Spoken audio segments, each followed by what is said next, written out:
everyone. These are some of the broadcasts that we would like to introduce you to that we'll be bringing to you here on this channel. I hope you all enjoy each of them, and please feel free to subscribe to us and follow us here, as well as on Facebook, Twitter, and Wordpress, so that you can stay updated to all of our broadcasts and future upcoming broadcasts as well.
Welcome everyone to KOTR. It's time to jump back into the urban and folk legends. It's a series I actually do enjoy doing, but as we know, the past few weeks and months I've been really busy and I've kind of got away from posting things or having the time to do the urban and folk legends, let alone not having the time to do the live streams.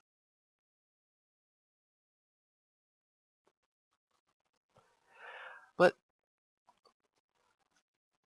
as far as upcoming urban and folk legends, we'll be doing some paranormal investigations this fall.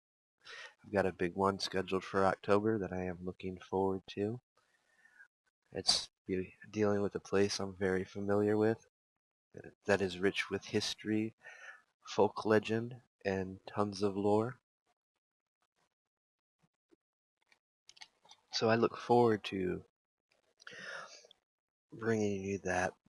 I'm going to try to at least get back to being able to produce one urban and folk legends video a month, because I do enjoy doing them, and there's all kinds of urban and folk legends, even dealing into the mythology of things. But for tonight, I want to transcend deeper into folk legend and urban. Not so much urban legend, but there'll be some urbanness to be entitled into this, but I want to delve into the realms of demonology, angels, demons, Nephilim. There's interesting concepts on that. Especially I want to talk about the Solomon magic and the keys of Solomon, as we know, call it the Goetia, Geotia. What most people don't realize, we refer them to the demons as demons and stuff, but what we're dealing with in the Book of Solomon, or the Goetia, the Lesser Keys of Solomon, we're actually dealing with fallen angels. Each of those demons listed in the Lesser Keys of Solomon is actually a fallen angel, or one might go further and say the offspring of the angels, the Nephilim. Now, it can be argued back and forth which would be correct. I think from my interactions and dealings and working with the Lesser Keys of Solomon, I would say they're more fallen angels. And yes, we know we get the term demons from there.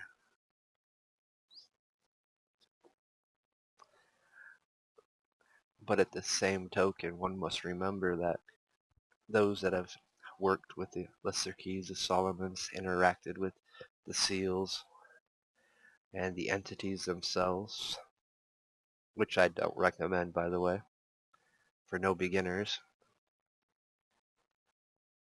But we do hear a constant theme to each and every one of the 72, and that is they all long to one day regain their throne or stature in heavens, whether they came from what order of angels they fell from, which, as we know, dealing with the sephiric fears of the angels, there's many thrones, so to speak. You have the thrones, the Sephirim, the fiery ones, there's a whole list of different categories of which angels come from, and many of the fallen ones we find in the Lesser Keys of Solomon, they've all come from one of those aspects or spheres of the angelic order, and they all have the mentality that they will return once more. But with that said, it makes us want to question a few more things, point out a few more things. So if and when we're working with out of the Lesser Keys of Solomon, therefore we're actually working with fallen angels, Nephilim, the offspring of angels mating with man. And we know from there arises the Nephilim, the race of the giants, even possibly Bigfoot. For those that want to broaden the spectrum, because Bigfoot is, in a sense, a race of giants, or an offspring of Nephilim. I don't hear many people talking about that or pointing to those particular theories. This is going to I'm going to get real deep into this, because I look at the world around us and I see all this division, this confusion, the division of religions and cultures. But yet we find these aspects in every culture, every religious belief, even dealing with some of the Islamic traditions. We have the jinn, which are considered as a sort, not much different from what we would deal with the entities in the Lesser Keys of Solomon, not much different from dealing with Nephilim themselves.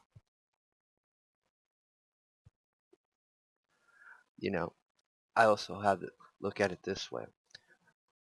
We've seen the human species evolve. Each generation, different traits and changes, especially those that come from pretty strong and dominant family lines, bloodlines. You see that in there. The traits over time change as they allow different intermarry into different and other bloodlines. They start picking up the traits of that. So would that not have happened with, say, the Nephilim? As they intermarried within the human species, would not that change have occurred there? They'd go from being giants to extra tall humans in the 7-foot range, 6-foot range. As time progressed, as we know, dealing with the human anatomy, it is all dependent on the genes and who has the dominant genes that gets transferred over to their offspring. So the same theoretical process could apply to the race of Nephilim. We have stories of of Indians of old, the wars they had with the giants, the Nephilim, which is sadly another dying culture that knowledge and wisdom is being lost It's now becoming an urban legend here in the States of the wars between the giants and the Indians. I know I live in an area where the Tecumseh tribes were prominent, and they were the ones that have shared some of these stories of the battles they had with the giants and Nephilim. They have a rich history there, and we can maybe start to see some of this in some of our so-called national monuments and parks. Here in Ohio, I think of the Serpent Mounds, and as you go into West Virginia, some other stuff that's all well off the beaten path. And so it makes you want to question these things a little bit farther, because, I like to look at it this way. Just because we're so divided, I look at it as not what they wanted. Ever since we can go back through biblical history to the Tower of Babel, which was where the greatest division was occurred, where nations and tongues were separated.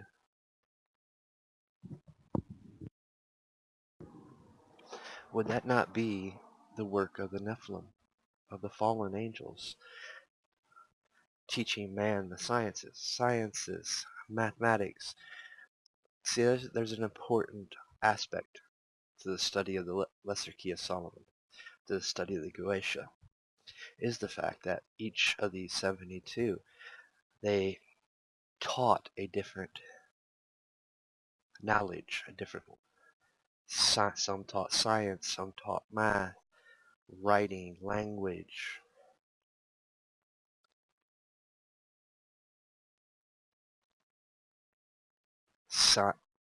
astronomy, secrets, to know secrets.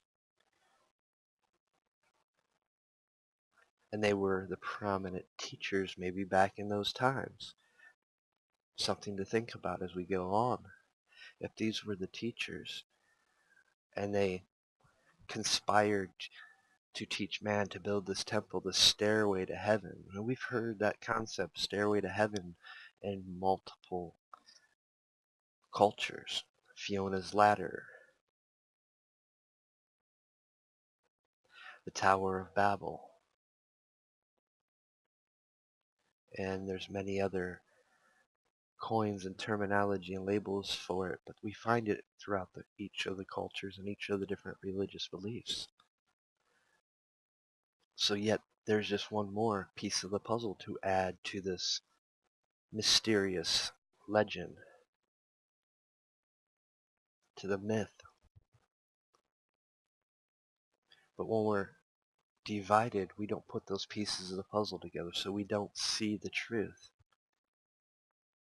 We don't see the whole picture. We glimpse pieces of it. I've been questioning this more and more with watching the world as it is today. All the division, all the separation of religions, cultures. One must question, where did that start? Where was the beginning of that? And far as historical record, and we'd have to use aspects of biblical scripture. And I can take it back to the time of the Tower of Babel, because that's where, and we use that as a written history, because a lot of the Old Testament, that's what is considered is the written history of Christianity, Judaism. So we'll go back to that as our starting point. And we know that at that point, the Nephilim, the race of giants, have been fairly tried to be eradicated. Wars fought. But yet we know that they were still there after the fall of Babel, after the Great Flood. So that leads us to realize that no matter how many times a culture or a group of people rose up to try to eradicate the Nephilim, the giants, they still have managed to persist throughout history.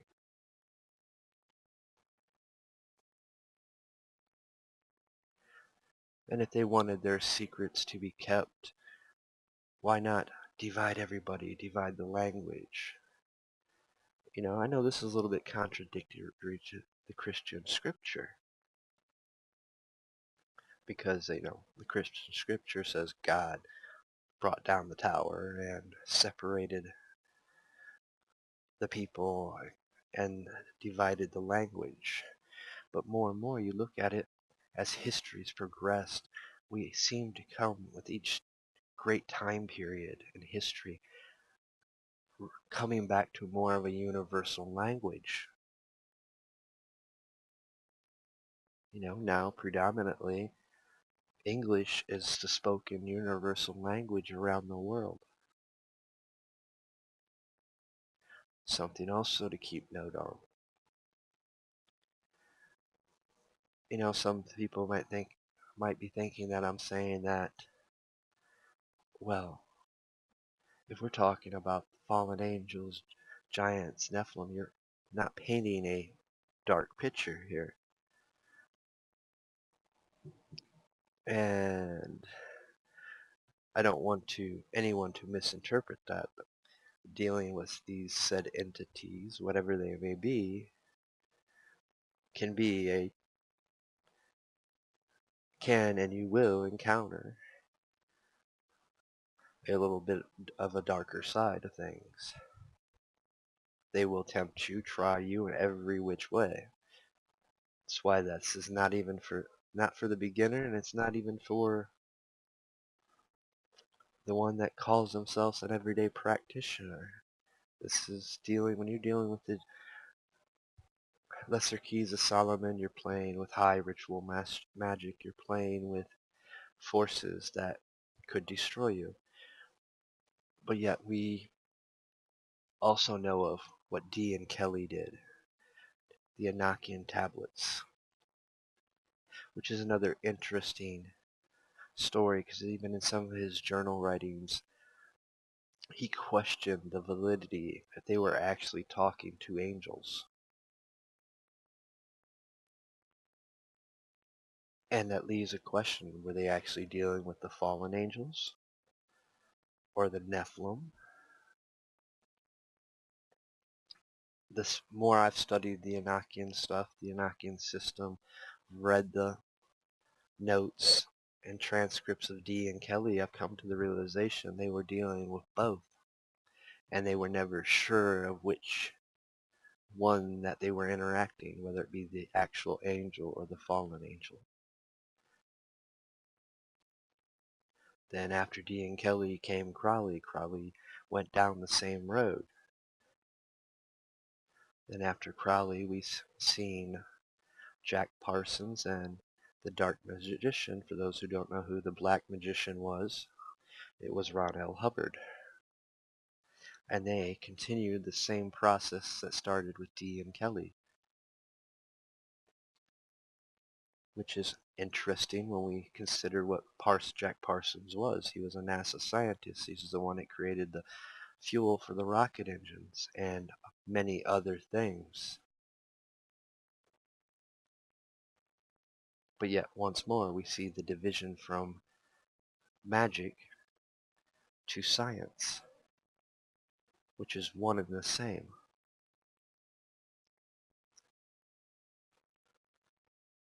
So people think of Ron L. Hubbard and they don't realize that he was an occultist, practiced ritual magic. They only know of him as being the founder and creator of Scientology, which all Scientology is the psychological paradigm of magic.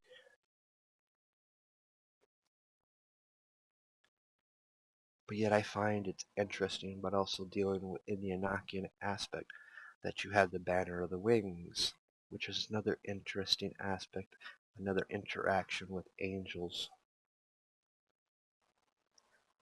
And once more, you see a different aspect from the Lesser Key of Solomon to working with the Banner of the Wings, where we are dealing with different aspects, different personalities, personas of angels.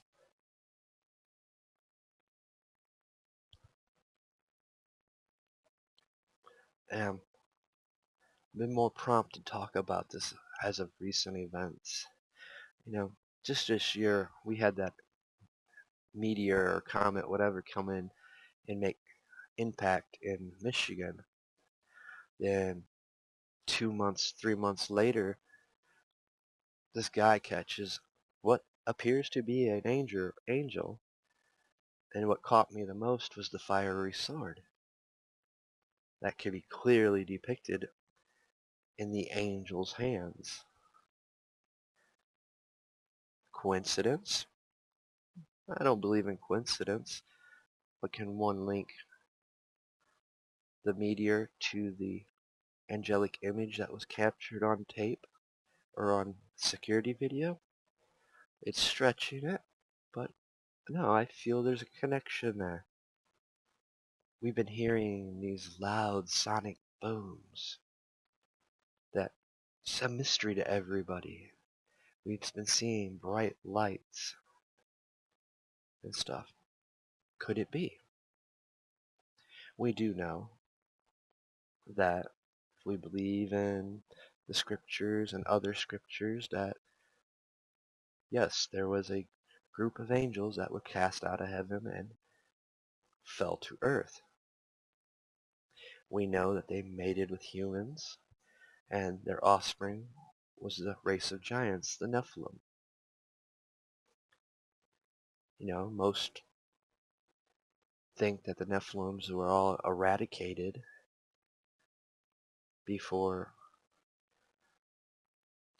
during the BC period, before Christ, and that by the time we've entered AD, after death, there were no longer any Nephilims around.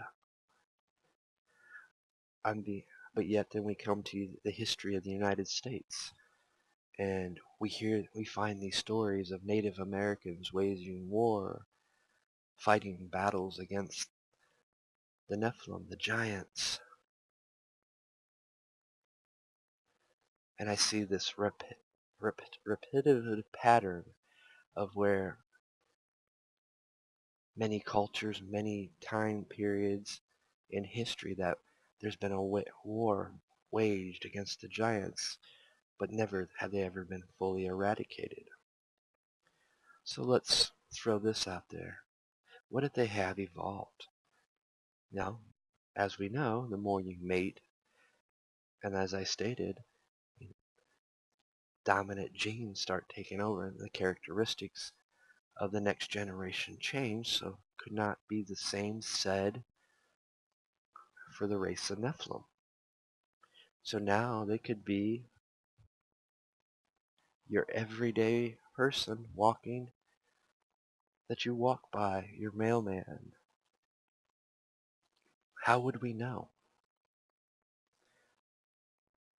I think that is very possible, and considering I think the recent push for everybody to get DNA tested. Find your ancestry. What are they looking for? Are they looking for that specific gene that links certain people to the Nephilim? Something else to think about.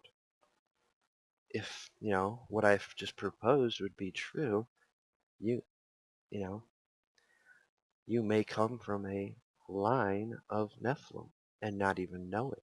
Or a line from the Nephilim may have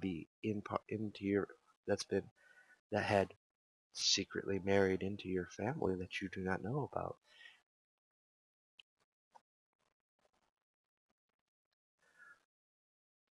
I find that intriguing, just as much as I find the concept. What is Bigfoot? Is it not a race of giants? We call them Bigfoot for a reason. Most depictions of an adult Bigfoot's over 8 feet, 9 foot tall. And it's just not here in the U.S., it's worldwide where sightings have been seen.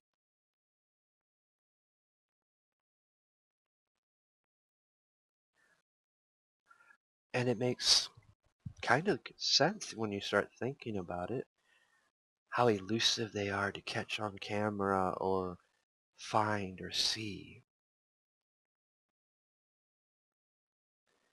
Because if they were a descendant of the Nephilim, they would have those very skills that are said to be taught from the Jewisha, from the Lesser Keys of Solomon. Interesting concept there, isn't it?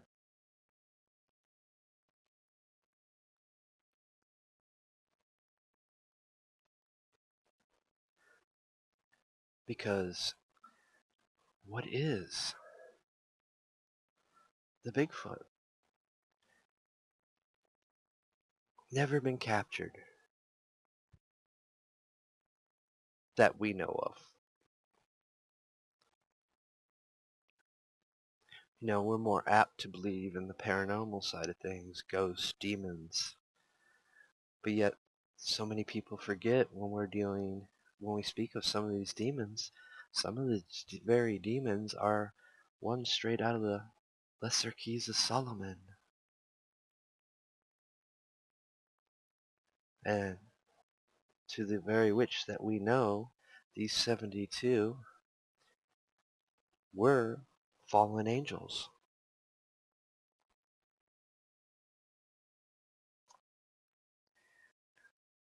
Which is why I bring up, why would they want us so divided and pitted against each other? Well, because if we knew the truth, if we started putting the pieces of the puzzle together and understand that the knowledge to build the pyramids was the very same knowledge that was handed to King Solomon,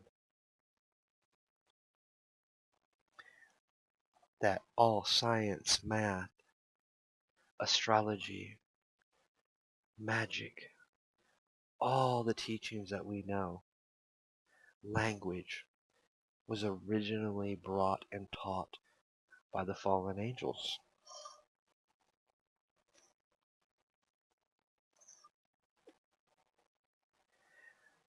There is a reason why I'm more fixated on these topics right now.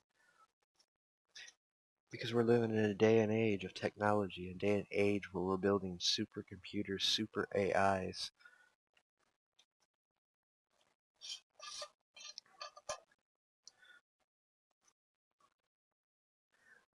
These computers are a temple.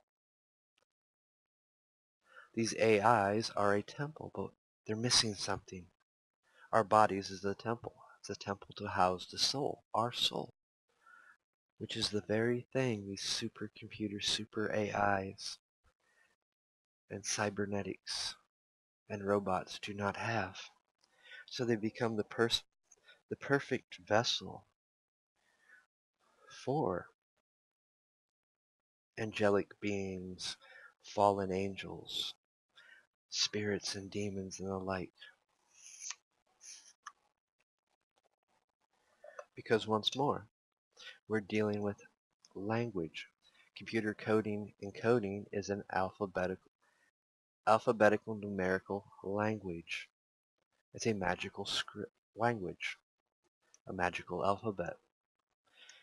Every language that is known to man to this day also has a numeric aspect to it, which is the very same thing that was said to be taught by the spirits of the Goetia, or as we've called them now, the demons. But yet they were known once by a different title, angels.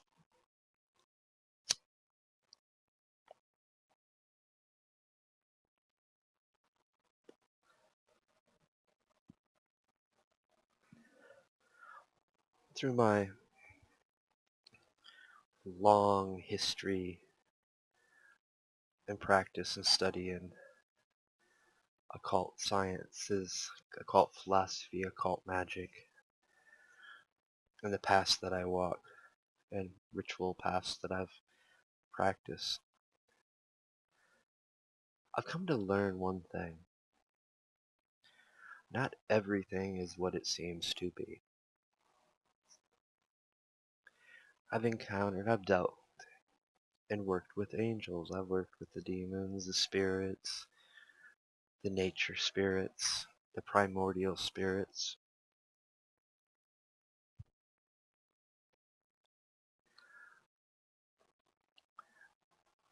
I've even had one encounter with a Nephilim, it was different. It was something that I recognized from dealing with spirits of the Goetia and dealing with the angelic spirit angels. But yet it was different. There was something more primordial to it. And it wasn't I didn't feel dark or good. I felt the primordial energy. I felt immense power radiating from it to the point it was encompassing enough that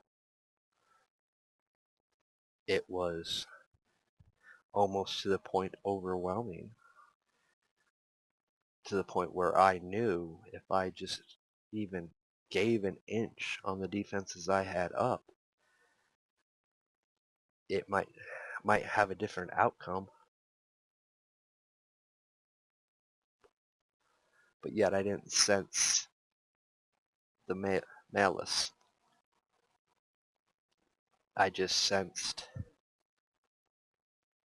that it was there. And it didn't so much want to communicate as it wanted to observe and watch and make its presence known. But I know this, after that encounter, I do not wish for another encounter with one. I mean, I knew what it was. It made it known. It's the only reason I know what it was.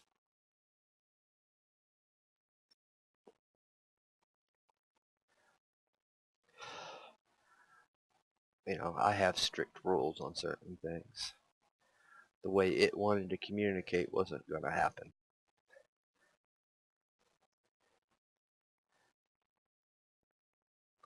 Been there, done that, won't do it again.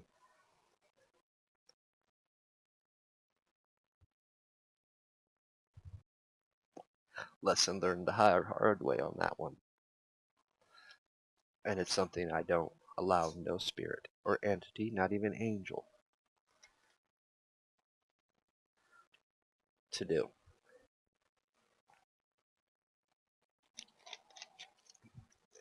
We draw the line on possession. There's other ways to communicate.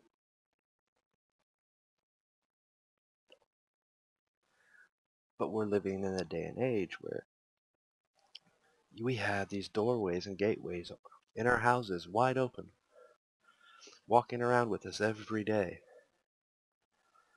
So you're taking the risk of allowing one of these ancient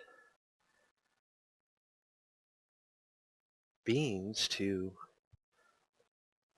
influence you or have access to you. That's why I see the importance of talking about this. You know, there is no proof one way or the other that these things still walk. Some people don't believe they do. But then again, some people don't even know that the Indians here in the United States fought a battle with the Nephilim. Most people thought they were eradicated. But yet we know on the spiritual side of things that the fallen ones, the fallen angels that we refer to and call demons now, walk freely amongst this earth. Now, that's quoted in scripture as well. But nowhere does it state that it is a spiritual form, nor does it state it's a physical form. And that's what I'm pointing out now to you. We don't know. They may be in physical form. They may have evolved enough to where they're no longer the giants that we once called them, but everyday people, normal people like me and you, which makes it even a little bit more sinister when you think about it. Because I know for a fact that some of the ones in the lesser keys of Solomon, they do not have good intentions. Not even a little bit. And there's some that'll bend over backwards to do a good deed for you. It just depends on the repertoire that you've built with the entity. The, you know, and all the boundary lines that you set. There's a reason why, I recommend people work with the angelic spheres, work with the angels.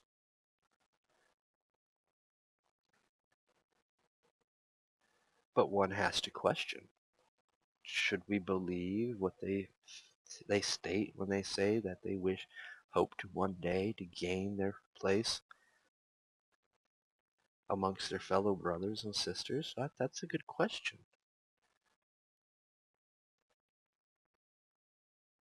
And that brings about other questions about certain beliefs. What's that say about salvation? Yeah, well, you guys probably didn't see that one coming.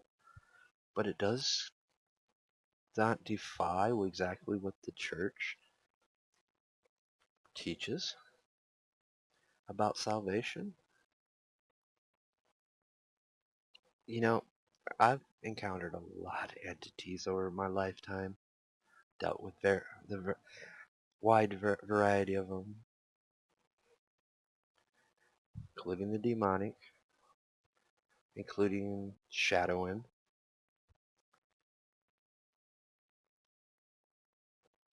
and everything in between.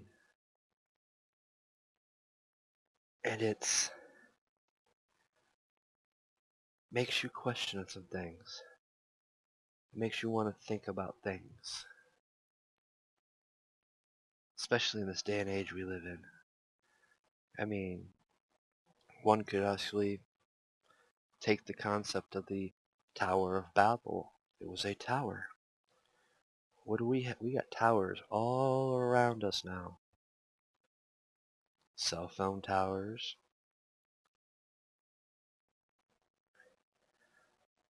buildings, skyscrapers that have antennas and cell phone towers on top of them. We have these huge transmitters and receivers. It's another line of thought.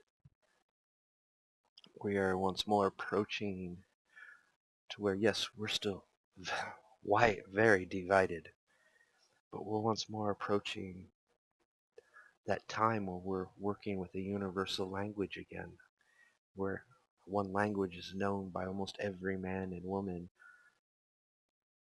on the planet,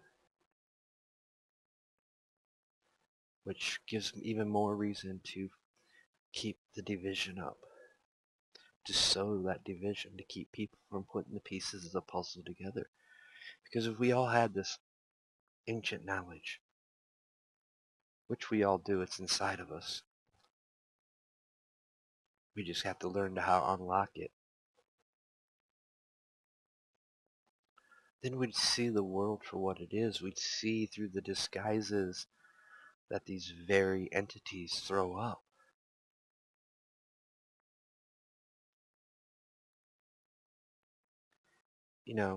Some people blow off the Bigfoot thing, but yet every day a new species is being found and documented. Still, to this day and age, when we think we'd have found it and seen it all, we are reminded that there's still so much out there that we have yet to uncover. Every 3 days in the Appalachian Mountains, a new species has been discovered.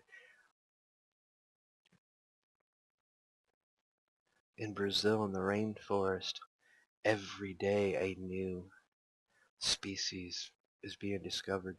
They're still discovering ancient civilizations, ancient tribes of Indians in the Amazons. People that they didn't know they were there. So the possibility of the Nephilim and the giants still being among us is quite probable. Even more so when we hear the stories of the Indians' war with the giants and Nephilim. And we've seen how painstakingly governments have went to erase that aspect from history. Makes one question the war on the Indians. Was the war on the Indians a war to suppress that history and remove that history? That's a interesting thought. We've known of cases where they found giant bones and in transport the bones disappear.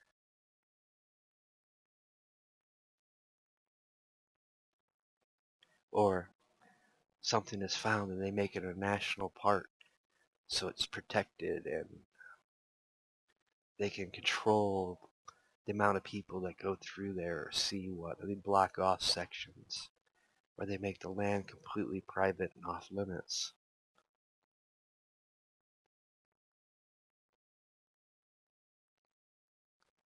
It is quite interesting that some of these places have become national parks for just that very reason. And we find other urban legends and folk legends prominent in these areas, in these national parks, national forest, preserved wildlands.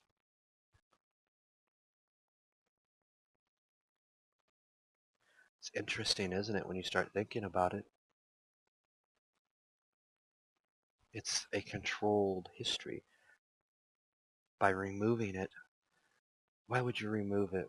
Why the push for DNA testing for your ancestry? I remember when we did our ancestry, it was by going through paper, researching it through the Bibles and other birth certificates and material. And I mean, we've dated our family history clear back to when there was a Vaughn in our name. And farther, a little bit farther back than that, even. But yet,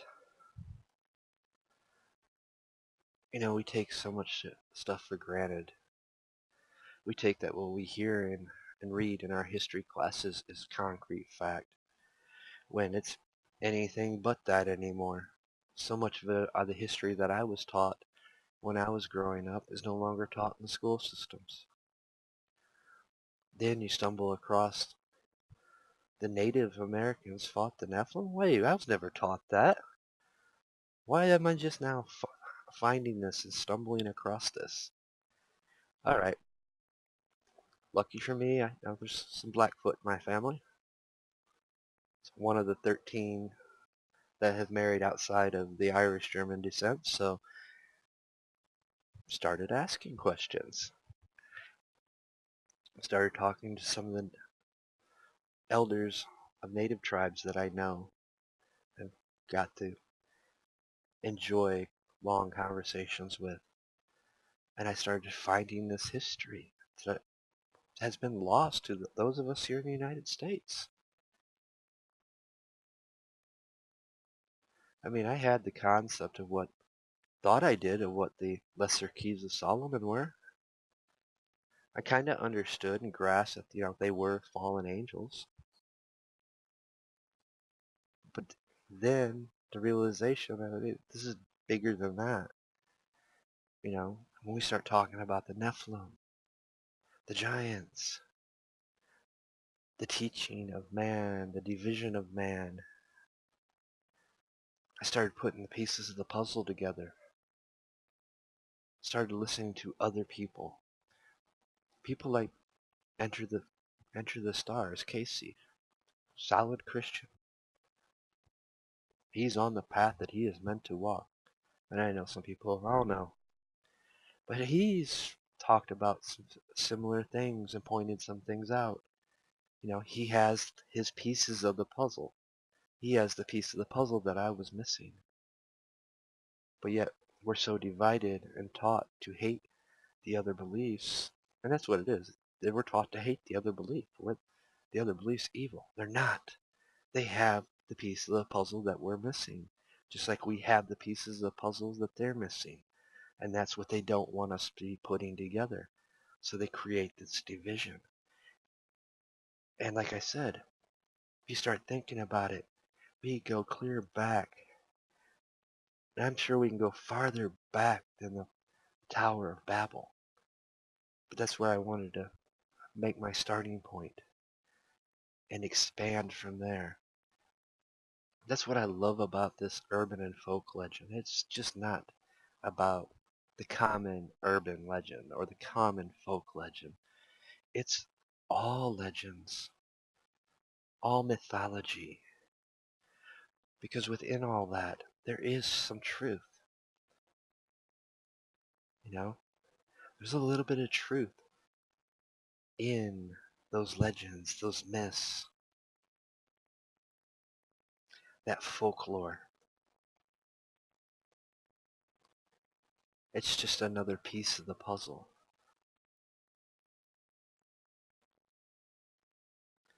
that has a whole nother story to it. Many legends and folk legends and urban legends were meant to be taught around the campfire. Some were passed down from generation to generation.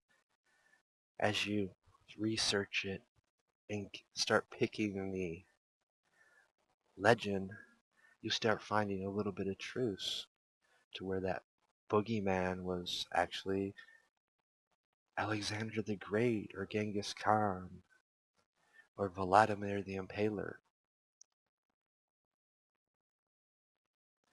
from the family of Dracul.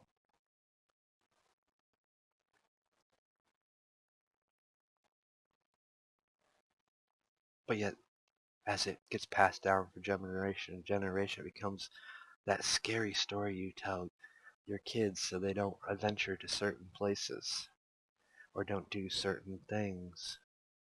But yet they were based on, at one time, a factual event or a factual place. Sometimes we overlook what's right there in front of us. What's the best place to hide something? Right in front of you. Because you'll never look there.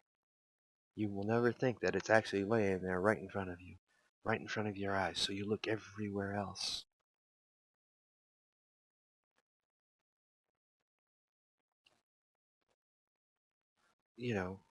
Granted, what I've talked about, a lot of it's speculation, theoretical, but it's made to make you question. It's made to make you go research.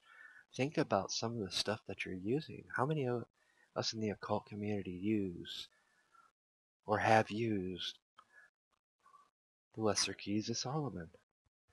Many use it just for what it's meant for, to teach you science, to teach you math, to teach you a language.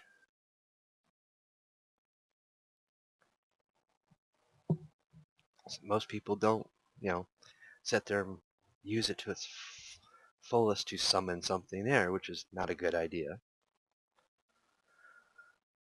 Unless you really, really know what you're doing.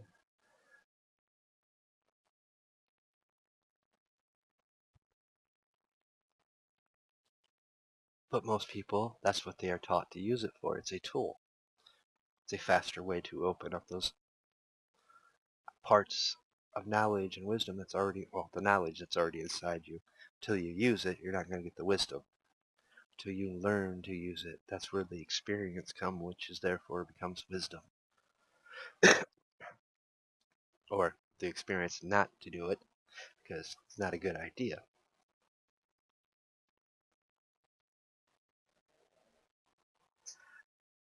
It is interesting. Just like, let's throw this out there since it's been talked about recently. Creating a space force army for space. Why would we need such a thing? Besides, man being up there doing stupid things, which how many countries are actually at that stage of being able to have crafts up in space? Yeah, I know, right? But yet we've had these mysterious sonic booms, unexplained flashes of light in the sky, this unexplained meteor that crashes somewhere in Michigan. And they've really butchered that, because where they said it did, and you have this video showing it coming down in a completely different direction. Then, like I said, a couple months later, here's this angel caught on a security cam. Yes, I know some people are trying to say it's a moth, it's a hoax. I tell you what, I questioned it at first until I paid attention and clearly looked at it, and I seen that fiery sword. Yeah, there's only one order of angels I know that wield that fiery sword. And there's only a handful of fallen angels that are listed in the Lesser Keys of Solomon that would have wielded the very same fiery sword. Makes you think and question. Kind of start putting things together. Not everything's a coincidence.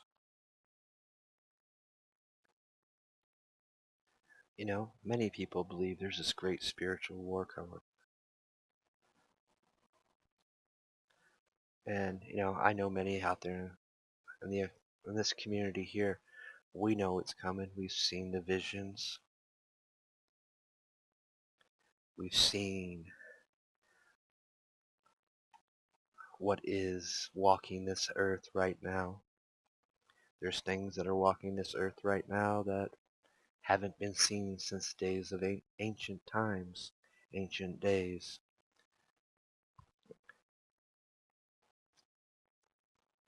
And that makes you really start to wonder and question.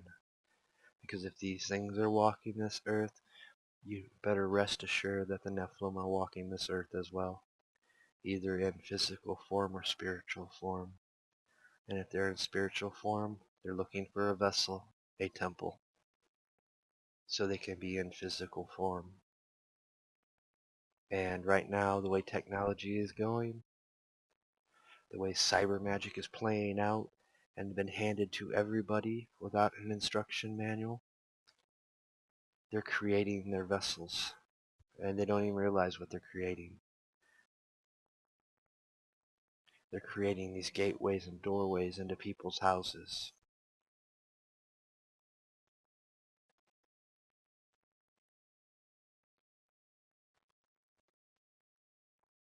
It is definitely something for all of you to think about. I mean, things to question.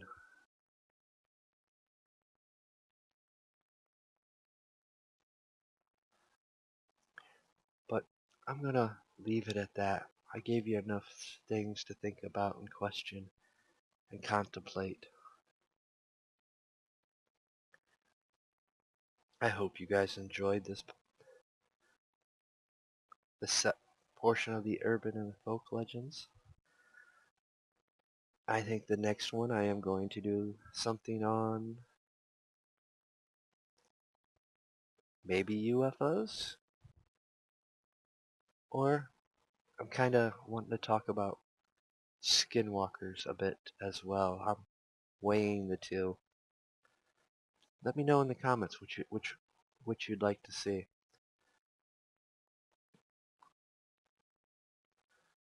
And yes, I will do everyone's other favorite vampires. You might not like what I have to say about that one.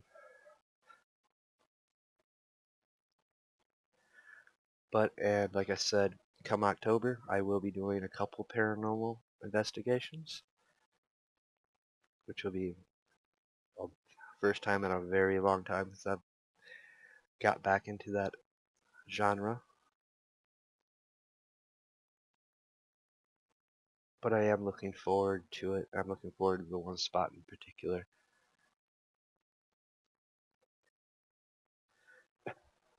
And I do have plans. Like I said, I'm going to try to make sure to get at least one urban and folk legends out.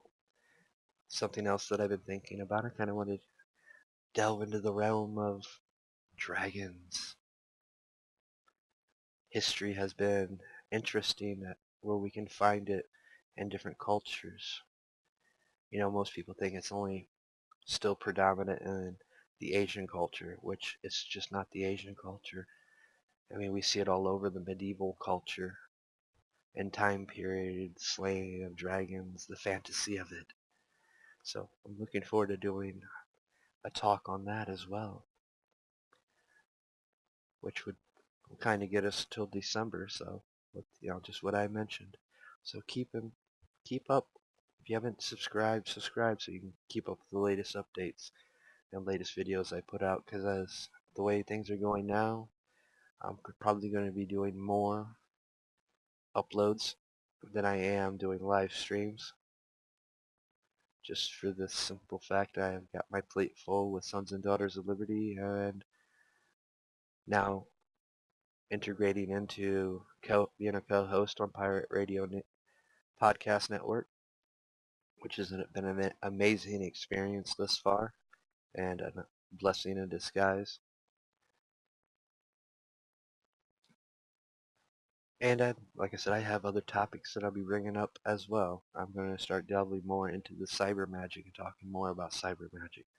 And this because it's the day and age we're living in. But I'm still going to keep up with the normal traditional stuff as well. Like the last two videos, the importance of building your foundation. I'm still going to be doing videos like that. So